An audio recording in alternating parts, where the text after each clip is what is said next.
Welcome to New Possibilities. I speak truth to power without fear. So, this morning and last night, I was listening to the brother Voltron Black's video about this situation in Tulsa, Oklahoma, where you had this Asian beauty supply store owner punch a black woman in the face. And I did a prior video about that. When I get a chance, I'll post a link in the card so that you could watch that video if you haven't seen it. But after that incident, you had many in the community call for boycotts against that particular business. You had people picket outside of that business, encouraging people not to patronize that business. And many of the people that participated in the protests and the calls for a boycott were African American men, are African American men. And yesterday I saw that video that Voltron Black posted, and it was very disappointing. And I actually went online to look and search for articles about this situation, and I didn't find any articles about it, but I saw videos on social media. And basically, in the video, you see some protesters off to the side, and then you see a line of black women outside of this particular business. These women are not protesting. These women are not yelling at the owner of the store. These women are in line to purchase items from this store. And from what I understand, based on the voice and the video, they were in line because the store owner would not allow too many people in the store at once. He had a limit on how many people he would allow in the store. And also there were reports that this Asian owner was offering 50% off, and that's part of the reason why you had a high demand and you had women lined up outside of this store. I don't know if that part of it is true, but the video speaks for itself. Despite the protest, despite what happened, you still have a line of black women waiting to get into this store so they can purchase hair weaves, so they can purchase other so-called beauty items. And then one of these women proceeded to argue with one of these brothers who was protesting. One of these women were so upset that these brothers had the nerve to ask black women not to patronize this business, that this woman proceeded to argue with this brother. And, you know, this whole situation is just a reminder of how lost, how clueless, how blind, deaf, and dumb some of our women are. And just some of our people, period. Here you have an Asian man who punched a black woman in the face, who showed a black woman utter disrespect. And it's not like people are not aware of the situation. This incident was captured on video for the whole world to see. But despite that disrespect, despite that abuse, you still have black women lining up, eager to give this Asian store owner their money, eager to give this damn disrespectful parasite their money. That just tells you how lost a lot of our women are, how lost they are. They are putting their desire for a hair hat over their dignity, over their self-respect, over their community. Having a hair hat or having a weave or wig or some other fake beauty item is more important to them than self-respect, is more important to them than dignity. There was a time when the black community was unified. During the Montgomery bus boycott,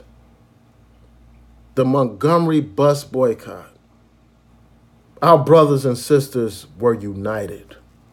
They decided that they would rather go without transportation than to suffer the indignity of segregation, than to suffer the humiliation of being forced to sit at the back of the bus.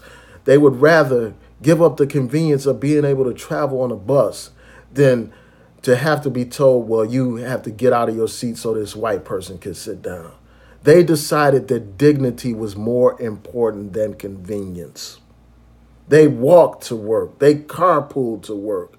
They did whatever they had to do for over 300 days. That's resolve. That's dedication. That's what unity looks like. Black men and black women standing together, fighting against injustice. But here we are in 2018, and you don't have that kind of unity. You have the gender divide. You have black men versus black women. And while black men and black women are fighting each other, our enemies prosper at our expense.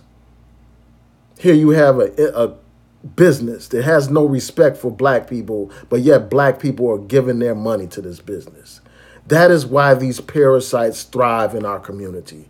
Just like leeches thrive on a host, or like any other parasite, like like fleas and lice and all that kind of stuff. These parasites thrive on the black community, just like parasites thrive on any other host, because we allow these people to disrespect us. We're eager to give our money to people that have no respect for us, people that show us humiliation, people that show us how little they feel for us, how little they regard for us. But here we are giving our money to these people, our hard-earned money. And we wonder why we are in the state that we are in. We wonder why we don't own and control anything in our community. We wonder why these people don't show us respect. Why should they respect a community that doesn't even try to provide for itself? Why should they even respect the black man when the black man's own woman doesn't respect him? Here you have a black woman arguing with a brother who's trying to stand up for black women. See, a lot of people in our community, they have no respect for black male authority. That's just an indication of the dysfunction that plagues our community. This woman was more angry with the black man for standing up against this crime that was committed against this sister. She was more angry with the brother than she was with the Asian man who was responsible for the brutality, who was responsible for the crime. That just tells you how lost some of our women are, man. How mentally sick some of our women are. And just how much they don't respect the black man. And if we have our own women that don't show us respect, how are we going to expect anybody else to show us respect? It is a shame that you had all these women defying this protest so that they could have a hair hat.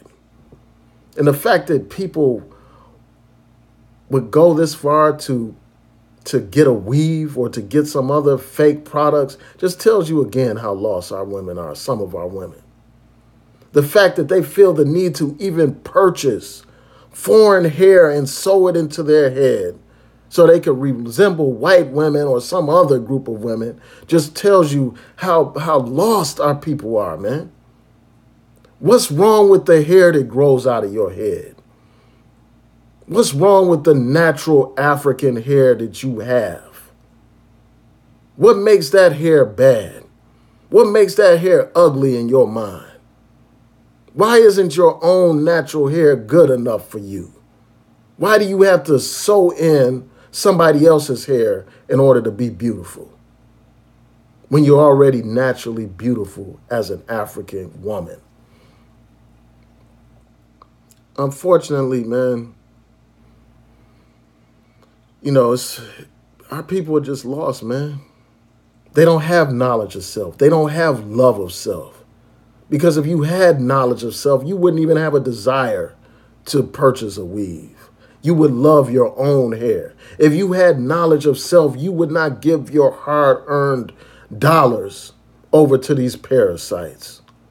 You would be trying to build your own. It's just a disgrace, man. I'm literally sick from this story, man. I just wish that that we could do more besides protests. It's a point that one of these sisters was making here on YouTube. It would be better if instead of just protesting, we could set up our own beauty supply stores. That would have a greater impact, and it would provide greater competition. And we will be able to give back to our communities. I mean, black women invest a lot into these beauty supply stores. And it would make sense for black people to set up their own stores and recycle community money back into the black community. Recycle that fund, those monies back into the black community. Because what happens now is those monies that go into those Asian-owned stores, they don't come back to the community. What happens is those funds end up going out to the suburbs. You know, those Asians take that money and they invest it in their community. They invested in their family, in their particular families, while many of our communities continue to struggle economically.